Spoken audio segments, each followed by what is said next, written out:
Hello mga kaagi! Ngayong araw nga ang opening ng MC Siomai House na matatagpuan dito sa bayan ng Tayug. Inihanda na nga ng MC ang mga gagamitin sa pagbebenta kaya naman apalang-apala ang lahat sa pag-aasikaso.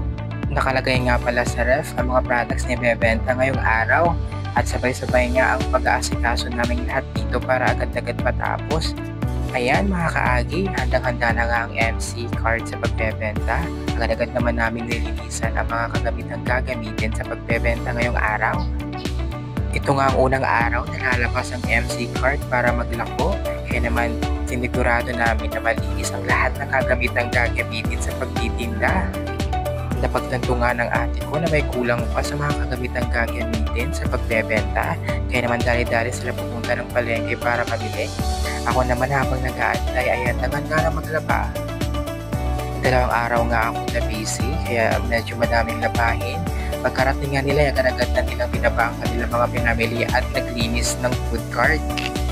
Ngayong araw nga is October 28.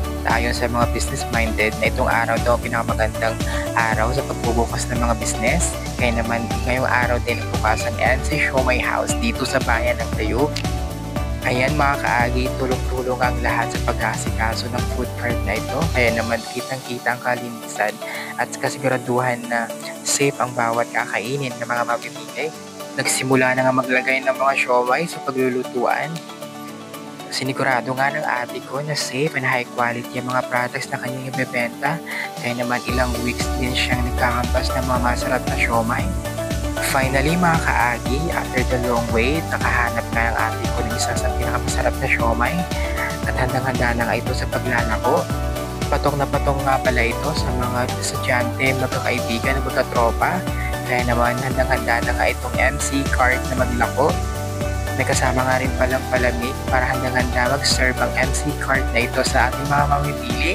Ipapasilip ko nga rin sa inyo mga kaagi ang loob ng food cart na ito. Kitang-kita nyo naman kung gaano kalinis. So ayan na nga, habang nililinisan ang loob ng food cart ay nagluluto na rin sila ng siomai na ilalako maya-maya lamang. Dito pa nga lang sa bahay, nakakatakam at nakakagutom ng apoy at siguradong hindi lang basta siomai ang ilalako nila. Kompleto na nga ang mga gamit na gagamitin sa pagtitinda ngayong araw. Nakagawa na rin sila ng palamig, panulak sa siomai. Yan nga ang aming brother, siya rin ang maglalako ngayong araw ng siomai na ito. Kaya naman handang-handa na siya, nakaligo na at napakalinis na ng kanyang food cart. Busy-busy nga ang aming brother sa pagpupunas ng food cart at pagtatali ng palamigan para sigurado hindi mahulog. Pagpunta ko nga sa kusina, nakita ko ng ibon para gutom, nananalamin sa kabilang bahay. Makalipas nga ang buhok maghapon ay nakauwi na rin ang ating NC food cart at nakakatuwa lang kasi medyo marami nang bumibili sa unang araw na paglalako. Maraming salamat mga kaagi sa pagsama sa akin ngayong araw. Keep watching and please subscribe and follow for more videos.